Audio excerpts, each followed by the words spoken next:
पिछले 10 सालों में जम्मू कश्मीर में हर चीज का दाम बढ़ा है, बाकी देश में भी बढ़ा है, लेकिन आपके लिए वो दिक्कतें और ज्यादा हैं क्योंकि जम्मू कश्मीर में इस देश में दूसरे नंबर पर आपकी बेरोजगारी है। तो बेरोजगारी और महंगाई का जो कॉम्बिनेशन होता है वो बड़ा लीथल होता है और उसके चलते आपको जो दिक्कतें हुई है उसके बारे में मैं अगले 5-10 मिनट में जरूर बात करूंगी। पानी की किल्लत, महंगी बिजली, 65%, 65% of government jobs are lying vacant and there is no plan to fill these government jobs. बेरोजगारी सबको पता है और उसके बाद 65% गवर्नमेंट जॉब्स खाली क्यों है, इसका जवाब तो सिर्फ एलजी और उनके दिल्ली में बैठे हुए आका दे सकते हैं। क्या चीजें सुधर गई उसके बारे में भी हम चर्चा करेंगे। बड़े बड़े दावे किए गए थे शांति के, अमन के, चैन के।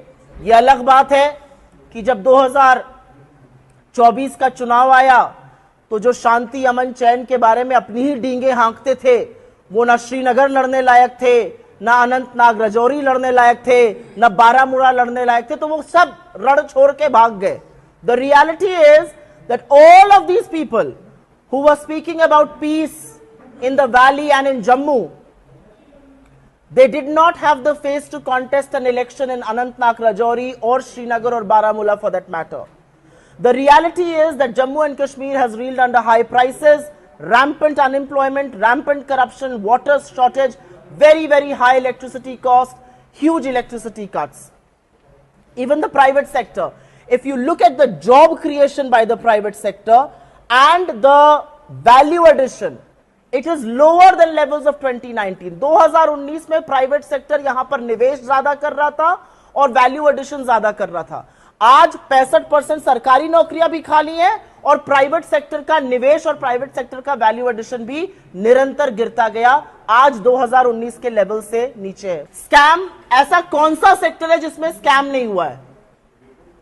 Mining scam, liquor scam, construction, contract, हर चीज में स्कैम हुआ है। और हर चीज में स्कैम का सबसे बड़ा पहलू यह है कि आपके हक को लेकर दूसरे के हक को दे दिया गया है।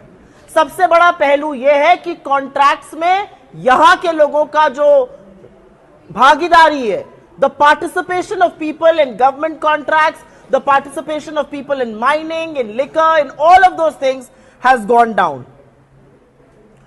और असलियत यह है कि अनएम्प्लॉयमेंट पे मैं बात शुरू करती हूं, ज्यादा डिटेल में अब बात करेंगे। अनएम्प्लॉयमेंट में, और ये मेरा आंकड़ा नहीं है, ये सरकारी आंकड़ा है, गवर्नमेंट ऑफ इंडिया का आंकड़ा है।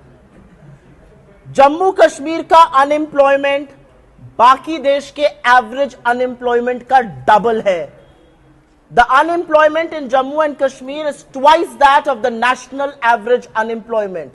The unemployment in the age group of 15 to 29 years, आप में से यहां पर बहुत सारे युवा साथी हैं और आप जानते हैं कि 15 से 29 साल में जो अनएम्प्लॉयमेंट होता है वो भयावह होता है, वो 30% के आसपास है।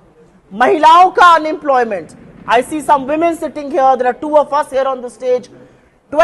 Forget about 28.6% for youth, 48.6%, almost 50% unemployment for young women who should be with jobs.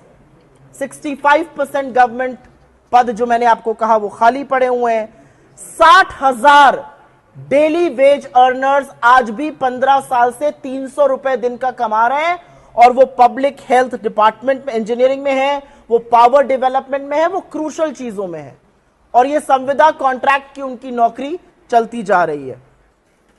Jammu Kashmir में पिछले 5 साल में करीब करीब 12,000 डोमिसाइल सर्टिफिकेट्स दिए गए और ये 12,000 डोमिसाइल सर्टिफिकेट देकर आपकी जो अपॉर्चुनिटीज थी वो किसी और को दे दी गई। जो नौकरी, जो कॉन्ट्रैक्ट्स आपको मिलने चाहिए थे, यहां के लोगों को मिलने चाहिए थे, ये इंश्योर किया गया कि वो किसी और को मिले। ये 12,000 लोग जिनको होम डोमिसाइल यहां की दी गई, वो कौन लोग हैं?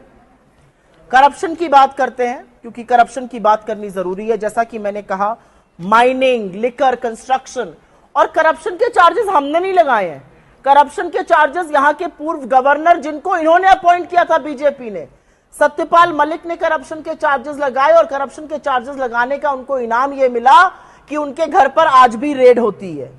यही नहीं, अशोक कुमार परमार जो रिटायर्ड आईएएस है, उन्होंने करप्शन के रैम्पेंट चार्जेस लगाए रिक्रूटमेंट स्कैम्स में, जल जीवन मिशन में, और उनके ऊपर भी रेड होती है। और उन्होंने तो सीबीआई इंक्वायरी की भी मांग करी थी, जो अभी तक नहीं